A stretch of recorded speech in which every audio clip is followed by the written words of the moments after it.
स्नेह, विश्वास आणि बालमैत्री यांचा अंत एका घातक ईर्षेच्या आगीत झाला। नागपूरच्या हुडकेश्वर पोलीस स्टेशनच्या हद्दीत घडलेल्या या धक्कादायक घटनेत एका 19 वर्षीय मित्राने आपल्या 17 वर्षीय बालमित्राला विष देऊन ठार केल्याचं उघड झालं आहे। ही घटना केवळ एक व्यक्ती गमावण्याची किंवा मित्र गमावण्याची नाही, तर माणुसकी आणि मैत्रीच्या नात्यातील विश्वासावरील गहिरा घाव आहे। नागपूरच्या हुडकेश्वर परिसरातील दोन बालमित्र, एकाच गल्लीतील, एकत्र वाढलेले, अनेकदा एकत्र फिरणारे, खाण्यापिण्याचे शौकीन। मात्र मित्रत्वामागे दडलेली एक काळी भावना होती, ती म्हणजे ईर्ष्या। 19 वर्षीय आरोपी मित्र आपल्या मित्राच्या सुखी आणि समृद्ध जीवनाला बघून अस्वस्थ होता। तो नेहमी म्हणायचा, तुला सगळं मिळतं, मला काहीच नाही।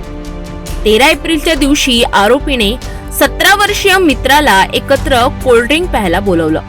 कोल्ड्रिंक मध्ये आधीच विष टाकलेलं होतं। आरोपीने स्वतः कोल्ड्रिंक न पिता मित्राला प्यायला लावलं। घरी परतल्यानंतर पीडित युवकाची तब्येत खालावली। त्याला रुग्णालयात दाखल करण्यात आलं। डॉक्टरांनी विषबाधेची शक्यता वर्तविली। उपचारादरम्यान दुसऱ्या दिवशी त्याच्या घरी एक पत्र आलं। त्या पत्रात विषाच्या अँटीडोससाठी पैसे मागण्यात आले होते। दुर्दैवाने उपचार सुरू असतानाच 17 वर्षीय तरुणाचा मृत्यू झाला। पोलिसांनी सखोल तपास केला असता संशयित 19 वर्षीय मित्राला ताब्यात घेऊन चौकशी केली आणि या भयावह हत्येचं सत्य उघड झालं।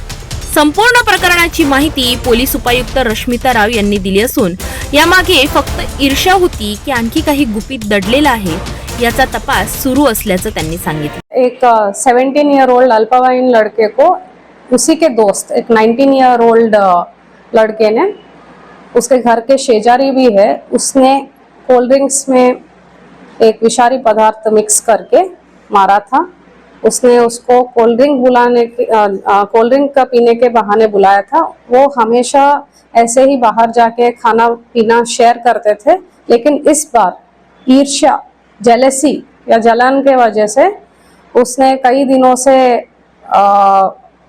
ऐसा अपने मन में रखा कि अपने फ्रेंड जो है वो मेरे से अच्छे घर में रहता है या मुझसे अच्छा लाइफ उसका है, तो उस जेलसी के वजह से वो टॉलरेट नहीं कर पाता था हर दिन उसको अच्छा लाइफ जीते हुए देखते हुए। सो इस बार उसने कोल्ड ड्रिंक्स में पॉइजन मिलाया और ऐसा दिखाया अपने दोस्त को कि वो भी वो कोल्ड ड्रिंक शेयर कर रहा था, बट उसने खुद नहीं पिया, सामने वाले को पिलाया है।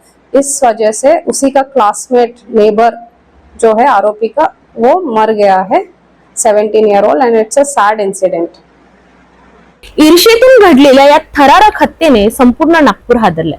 ही घटना आपल्याला शिकवते की ईर्ष्या ही केवळ मनाची जळमट नाही, तर ती कधी कधी आयुष्य हिरावून नेणारी भीषण चूक ठरू शकते। अधिक अपडेटसाठी बघत रहा सिटी न्यूज।